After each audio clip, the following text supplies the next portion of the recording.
But we shouldn't, trick ourselves into thinking that they will, go the extra mile necessarily in, protecting the community if there isn't a clear kind of return on investment for that.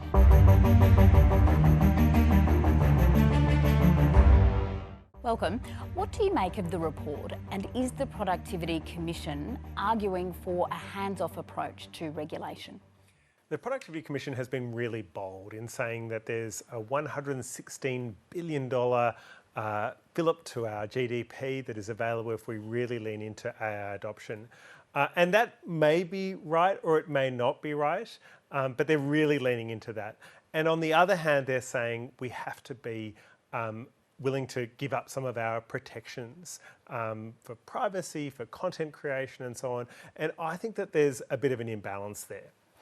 A new report from the E-Safety Commissioner today says big tech companies aren't doing enough when it comes to combating child exploitation material on their platforms. Is the Productivity Commission simply trusting big tech to do the right thing when it comes to AI? Look, I think, if it's a tech company or a non-tech company, it exists very legitimately to maximise its profits and to maximise its value to shareholders. And there's nothing wrong with that. But we shouldn't, trick ourselves into thinking that they will, go the extra mile necessarily in protecting the community if there isn't a clear kind of return on investment for that. And that's the role of regulation. It makes sure that we don't end up with a kind of lowest common denominator effect, but rather we hold everyone to a standard that treats people fairly, protects people's basic rights. But in order to realise the dividends that the Productivity Commission is talking about, can we only do that if we trade away copyright and privacy protections? Definitely not. We've seen in waves of innovation over the past that when you put in good guardrails, what that does is that it builds value over the longer term. In other words, good innovators respond really well to protections and understanding where the limits of what they're allowed to do are, and then they develop products and services that the community really wants, rather than the kinds of things that we kind of go, gosh, well, I'm stuck with this product or service. I have to use it, but I'm not happy about it. And that really doesn't, I think, build a happy economy. The Productivity Commission is asking the government to pause its planned mandatory guidelines in this area. What do you make of that? Did you think, and do you think, that by what the government has said so far, that it's interested in trying to over-regulate AI?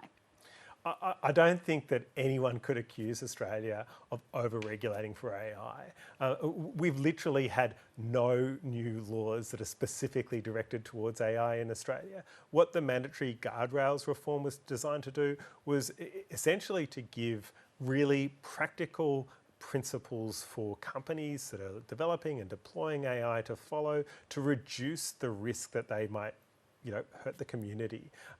There are reasonable arguments about precisely where those lines should be drawn, but the idea that inherently that is a dangerous or risky approach for our economy, I think, is wrong-headed. Are you surprised by the tone of this report from the Productivity Commission? Well, I do think that there is some balance in what the Productivity Commission is saying. It's saying, in principle, the law and indeed guidance can be useful for the community because it protects the community against harm, and it can be useful for business because it provides regulatory certainty. So they're really strong on that. But the problem, I think, seeps in, which is that there are some very sweeping statements about reform, for example, to privacy or copyright law. Privacy law reform has been the subject of huge amounts of consultation by both sides of government over many, many years now. And the idea that there's some inherent problem with that and that the Productivity Commission kind of cast doubt on that really, really deep work, I think is quite worrisome. The Commissioner, Dr. Stephen King, says individually the productivity dividends from AI could be as high as $4,300 per capita per year. Are those dividends going to flow equally through the Australian population? I think that that is hugely speculative. It's a bit like my saying that, I earn a salary of $100,000, my son earns zero, and so on average we earn $50,000. It's pretty cold comfort to my son who earns zero, and that's the whole point about, I think, some of the economic modelling here. It's a little bit flimsy. We need to see some really detailed analysis of where the economic dividends are likely to flow, because we know that there has been no technological transformation in history where it's flowed equally, the values flowed equally to every individual. Dr. King acknowledged that the Commission in its report didn't consider how AI would likely change the workforce. Should it have? I mean, I think it's kind of the number one question that people ask us. What will be the impact of AI on my job?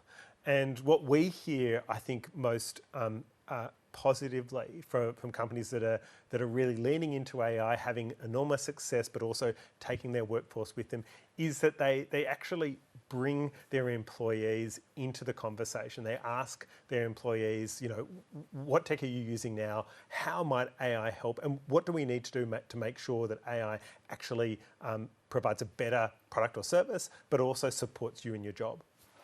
So overnight, OpenAI appeared to reverse an earlier decision regarding the open sourcing of some of its most powerful systems. Is that a further sign, if one was needed, of the incredible race big tech is in to now win AI supremacy?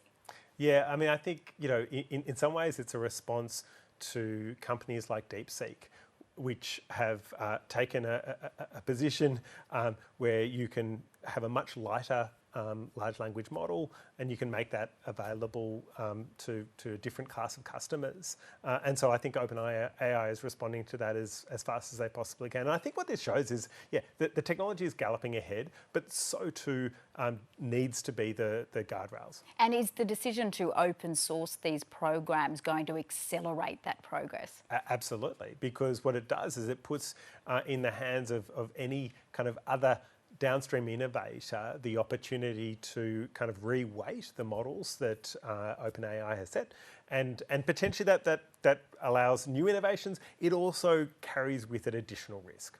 Okay, Ed Santow, thank you. Thank you.